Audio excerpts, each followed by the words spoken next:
नमस्कार, मंगल किचन तडका या यूट्यूब चॅनलमध्ये मी तुम्हा सर्वांचं मनापासून स्वागत करत आहे। आज मी तुम्हाला ओल्या नारळाची खीर बनवून दाखवणार आहे, तेव्हा तुम्ही हा माझा व्हिडिओ शेवटपर्यंत बघा आणि माझ्या चॅनलवर नवीन असाल तर माझ्या चॅनलला सबस्क्राइब करा, जेणेकरून मी जे व्हिडिओ अपलोड करेल त्याचं नोटिफिकेशन सर्वात अगोदर तुमच्या मोबाईलवर बघायला मिळेल। चला आता आपण रेसिपीला सुरुवात करूया। इथे ओल्या नारळाची खीर बनवण्यासाठी लागणारे साहित्य इथे मी ड्रायफ्रूटचे काप करून घेतलेले आहे, काजू, बदाम आणि पिस्ता। अर्धी वाटी मी साखर घेतलेली आहे, 1 वाटी मी ओल्या नारळाचा चव काढून घेतलेला आहे। त्याच्यानंतर 1 चमचा मी मिल्क पावडर घेतलेली आहे। इथे मी एक गरम दुधामध्ये 8 ते 9 धागे मी केशरचे टाकलेले आहे। इथे मी वेलची पावडर घेतलेली आहे। त्याच्यानंतर तूप घेतलेलं आहे साजूक। इथे मी अर्धा लिटर दूध गरम करून घेतलेलं आहे। चला आता आपण रेसिपीला सुरुवात करूया। तर मी गॅस पेटवते, कढई गरम करून घेत आहे।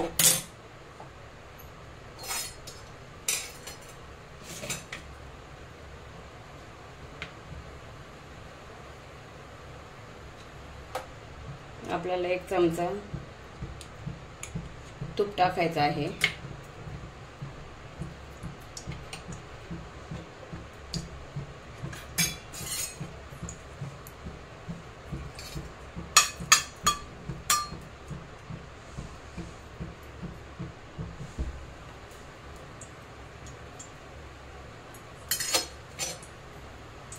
हे ड्रायफ्रूट आहे ना, हे आपण फ्राय करून घ्यायचं आहे तुपामध्ये। फ्राय करून घेतलं ना खिरीमध्ये त्याची चव एकदम चांगली लागणार।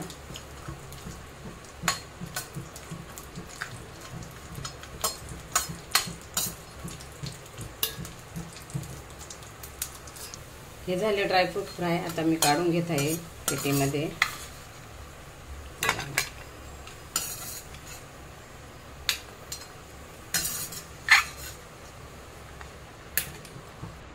त्याच तुपामध्ये मी अजून 1 चमचा तूप टाकत आहे।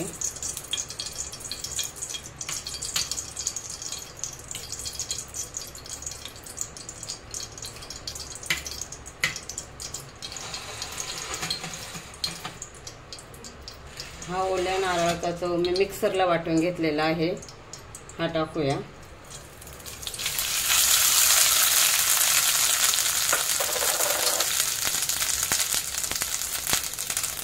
चांगलं तुपामध्ये असं परतून घ्यायचं।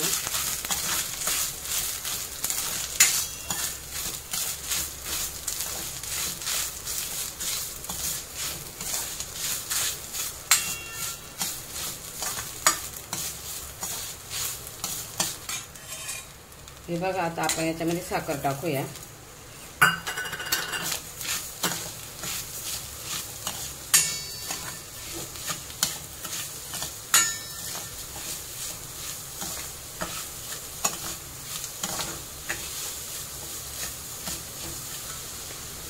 साखर विरघळण्यासाठी आपण 1 चमचा मी पाणी टाकत आहे।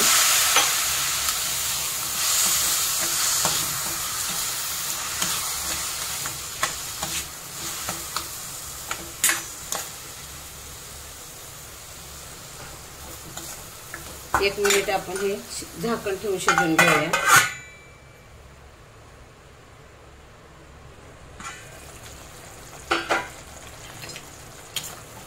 हे बघा, मस्त झाले, शिजलेलं आहे नारळाचा चव। आता त्याच्यामध्ये आपण मिल्क पावडर टाकूया। मिल्क पावडरने खीर एकदम दाटसर होते।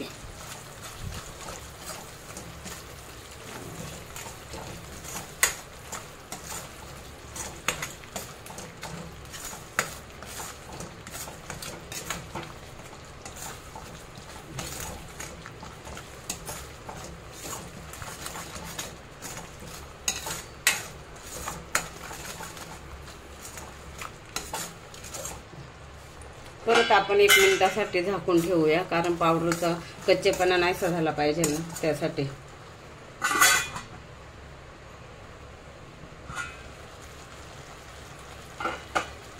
हे बघा, मस्त शिजलेले आहे। आता आपल्याला दूध ओतायचं आहे।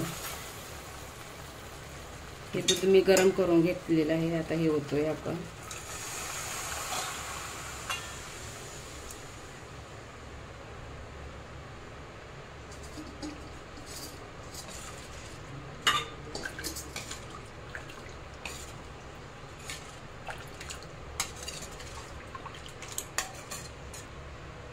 की ड्रायफ्रूट टाकूया.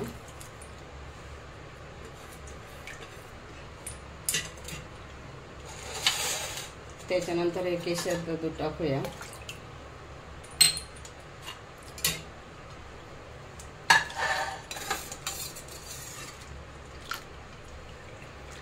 एक 5 मिनिट आपण उकळी घेऊन देऊया.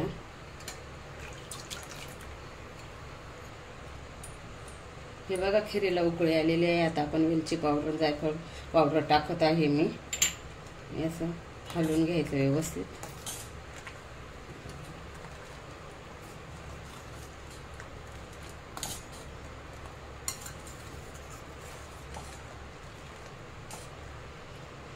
पाच मिनिट आपण झाकण ठेवून शिजवून घेऊया.